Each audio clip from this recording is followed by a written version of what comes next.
अस्सलामुअलैकुम। हमारा टॉपिक है मोलर वॉल्यूम और पीछे जो हमने टॉपिक पढ़े हैं मोल और एवोगैड्रोस नंबर, मोलर वॉल्यूम भी बिल्कुल उसी से एसोसिएटेड है। अगर आपको मोलर वॉल्यूम समझना है तो आपको मेरा लेक्चर मोल के मुतल्लिक वो देखना होगा, 2 पार्ट्स में है। और आपको मेरा लेक्चर एवोगैड्रोस नंबर के मुतल्लिक देखना होगा, जो कि 2 लेक्चर में मैंने कंप्लीट उसका कि उसके अंदर क्या क्या चीज़ें, क्या पार्टिकल्स, क्या नंबर ऑफ़ पार्टिकल्स हम इस्तेमाल करते हैं, और साथ में मैंने कुछ प्रॉब्लम्स को भी सॉल्व किया है जिसका ताल्लुक़ एग्ज़ाम्पल और एक्सरसाइज दोनों से है। ठीक है, तो बहुत ज़बरदस्त वो लेक्चर हैं, आप उनको ज़रूर चेक करें तो आपको मोलर वॉल्यूम बहुत अच्छे तरीके से समझ आएगा। तो चलें शुरू करते हैं। मोलर वॉल्यूम, मोलर वॉल्यूम याद रखें, कोई भी चीज़, एक बात, वॉल्यूम क्योंकि ज़्यादा अफेक्ट किसका होता है? गैसेस का इफ़ेक्ट होता है। टेम्परेचर या प्रेशर के बढ़ाने से लिक्विड या सॉलिड का तो वॉल्यूम चेंज होता ही नहीं है, इसलिए हम उसके वॉल्यूम के मुतालिक बात नहीं करें। तो मोलर वॉल्यूम क्या है?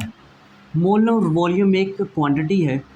तो आपके पास कोई भी चीज़ 1 मोल हो, कोई गैस, आइडियल गैस जो 1 मोल है, तो उसका वॉल्यूम कितना होगा? 22.414 डेसीमीटर क्यूब होगा। 22.414 डेसीमीटर क्यूब, यानी कोई भी गैस हो और वो 1 मोल हो तो उसका वॉल्यूम कितना होगा? 22.414 डेसीमीटर क्यूब। अच्छा, इसका मतलब है अगर मेरे पास 1 मोल है नाइट्रोजन गैस तो उसका वॉल्यूम 22.414 डेसीमीटर क्यूब होगा। अगर मेरे पास है 1 मोल CH4, उसका वॉल्यूम 22.414 डेसीमीटर क्यूब होगा। हत्ता कि मेरे पास हो 1 मोल H2 गैस तो उसका वॉल्यूम 22.414 डेसीमीटर क्यूब होगा। अगर मेरे पास है 1 मोल कौन CO2 तो 22.414 डेसीमीटर क्यूब हमारे पास वॉल्यूम होगा। ठीक है, तो मैं कंप्लीट कॉन्सेप्ट इसमें मोलर वॉल्यूम का मैं आपको देता हूँ।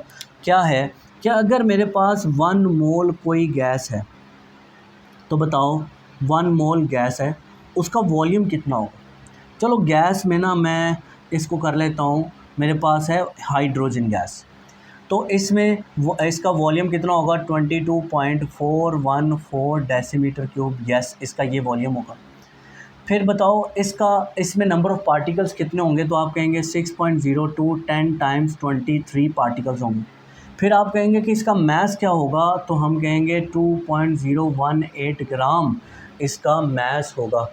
याद रखें ये 2 चीज़ें ऑलवेज सेम, ये हमेशा सेम रहेगी when we have 1 mole of anything. जब 1 मोल कोई भी चीज़ आप लेंगे तो ये दोनों चीज़ें सेम रहेंगी, लेकिन ये वाली चीज़ क्या होगी? मुख्तलिफ चेंज हो जाएगी। जैसे कि आप नाइट्रोजन लेते हैं तो 28 ग्राम होगा, क्योंकि नाइट्रोजन 14 + 14 28 ग्राम। इसी तरह मीथेन लेते हैं तो 12 + 4 तो ये कितना बनता है? टोटल 16 ग्राम। हाइड्रोजन 2.016 ग्राम तो ये 2.016 ग्राम। कार्बन डाइऑक्साइड में 44 ग्राम। तो आप देखें सबका वॉल्यूम एक जैसा है, लेकिन सबका मास एक जैसा नहीं है। ठीक हो गया। अब यहाँ पर एक चीज़ जो एक्सरसाइज का शॉर्ट क्वेश्चन भी है, क्वेश्चन नंबर 9 का आखिरी पार्ट, कि यहाँ पर देखें तो हाइड्रोजन का मास हमें नज़र आता है कि 2 है तकरीबन, और मीथेन का मास नज़र आता है 16। अच्छा, ये दोनों 1 मोल के इक्वल हैं, इन दोनों में सेम नंबर ऑफ़ पार्टिकल है। अब इससे वॉल्यूम 8 टाइम ज़्यादा है, 8 गुना ज़्यादा, 8 टाइम ज़्यादा है मास, लेकिन दोनों का वॉल्यूम तो एक जैसा है। दोनों का वॉल्यूम एक जैसा है, तो ये सवाल पैदा हो गया। इसके लिए आप क्या करें? मोलर वॉल्यूम की बुक खोलें, मोलर वॉल्यूम का बिल्कुल लास्ट पैराग्राफ जो नेक्स्ट पेज पर आपको मिलेगा उसको पढ़ें। ठीक है, तो जैसे ही ये वीडियो आप देख रहे हो तो यहाँ पर आपने वीडियो रोकनी है, आपने पहले वो पैराग्राफ पढ़ना है और फिर ख़ुद से बोलना है कि जो रीज़न जो मैंने बताया है कि ये क्यों है? तो उसका रीज़न मैं बता देता हूँ।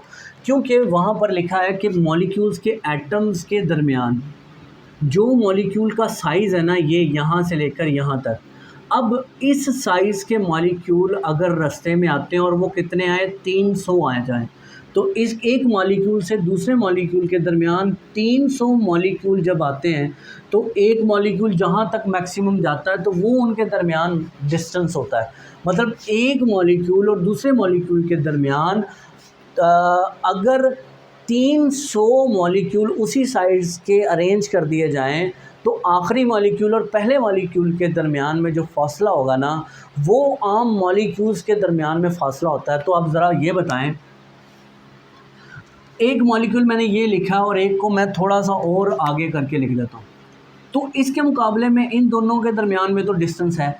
अब अगर मैं इसको ये कर देता हूँ और इसको ये कर देता हूँ, तो क्या कोई इन दोनों में कोई फ़र्क आएगा? नहीं फ़र्क आएगा। क्यों नहीं फ़र्क आएगा? इन दोनों के दरमियान जो डिस्टेंस है वो बहुत ज़्यादा है, डिस्टेंस बहुत ज़्यादा है।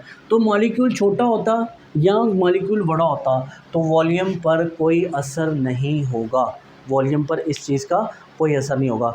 चलें, इसमें एक एग्ज़ाम्पल दी है जो कि एग्ज़ाम्पल नंबर 10 है, वो हम करते हैं। उसमें हमें कहा गया है कि 500 सेंटीमीटर क्यूब एक वेल नाउन गैस है, वॉल्यूम हमें दिया है इक्वल टू 500 सेंटीमीटर क्यूब। तो हमने इसको सेंटीमीटर क्यूब से डेसीमीटर क्यूब में कन्वर्ट करना है, तो 500 को डिवाइड कर दिया 1000 से, आंसर आया 0.5 डेसीमीटर क्यूब। तो 0.5 डेसीमीटर क्यूब मेरे पास आंसर आया। अच्छा, इस न्यूमेरिकल में कहा गया है कि 500 सेंटीमीटर क्यूब है at STP, standard temperature and pressure. तो जाते जाते ये भी जहन में रखते जाएं कि गैसेस के लिए STP क्या होता है, gases for gases 0 centigrade temperature and 1 ATM pressure, लेकिन ये है फॉर गैसेस। लेकिन लिक्विड के लिए, लिक्विड या सॉलिड के लिए जो होगा वो है 25 सेंटीग्रेड एंड 1 ATM प्रेशर, ये STP है लिक्विड और सॉलिड के लिए। तो यहाँ पर जो STP लिया गया है वो 0 सेंटीग्रेड और 1 ATM प्रेशर है। इट मैस आउट टू 0.72 ग्राम। लो भाई, हमें मैस भी दिया है 0.72 ग्राम हमें मैस दिया है, और हमें कहा है कि मोलर मैस यानी कैपिटल M फाइंड करो, कैपिटल M। तो हमें जो मुझे नज़र आ रहा है आपको भी सारी वही नज़र आ रहा होगा कि भाई सबसे पहले मोल फाइंड करो, formula N is equal to small m over capital M लगना है। ठीक है, ये दो चीज़ें हैं, ये हमने फाइंड करने, यानी कैपिटल M फाइंड करना है, N भी हमें फाइंड करना पड़ेगा, तो इसका मतलब है मोल फाइंड करना है। तो पहले मोल फाइंड करेंगे वो, इससे मोल फाइंड करेंगे।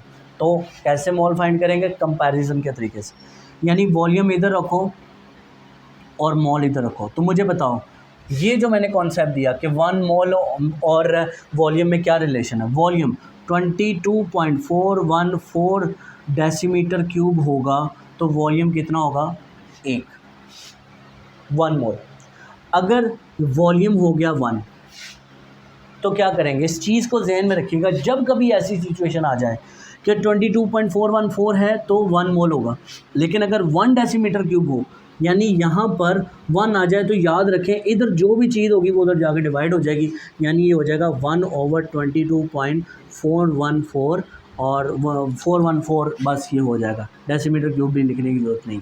ठीक है, तो 22.414, लेकिन हमारे पास जो वॉल्यूम है वो कितना है? 0.5।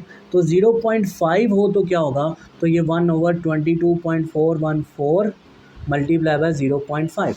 तो हम इसको मल्टीप्लाई कर रहे हैं, लो भाई 1 डिवाइडेड बाय 22.414 आंसर आ गया, और इसको हम मल्टीप्लाई करते हैं 0.5 के साथ, तो आंसर मेरे पास आया 0.022 मोल्स मेरे पास आ चुके। अब ये फार्मूला लगाना है, हमारा काम ख़त्म। तो कैपिटल M को इधर लेके आओ, N को इधर ले आते हैं, तो capital M equal to small m over N। Small m हमारे पास कितना दिया हुआ? 0.72। तो 0.72 को डिवाइड करें 0.022 से, तो 0.72 डिवाइडेड बाय 0.022, तो ये हमारे पास आंसर आया बहुत ज़बरदस्त 32.7 ग्राम। ये हमारे पास मोलर मैज़ है। तो मुझे बताओ 32 किसका मैज़ होता है? वेल नोन ऑक्सीजन का, ऑक्सीजन। ठीक है जी। तो ये हमारे पास क्या आ गया, न्यूमेरिकल हमने इसका हल कर लिया। तो यहाँ पर हमारा मोलर वॉल्यूम जो है वो ख़त्म होता है। ये भी लेक्चर हमारा ख़त्म हो गया। इंशाल्लाह कल से मतलब नेक्स्ट लेक्चर से हम स्टाइकोमेट्री को स्टडी करेंगे और फिर उसके न्यूमेरिकल्स और उसकी प्रॉब्लम्स को सॉल्व करने की कोशिश करेंगे। आपका काम ये है कि जैसे ये सब कुछ हो आप इसको नोट करें, नोट्स बनाएं, न्यूमेरिकल को कम सॉल्व करें, कोशिश करें, ज़्यादा से ज़्यादा पढ़ने की कोशिश करें। इंशाल्लाह आप सब लोग कामयाब होंगे। अल्लाह हाफ़िज़।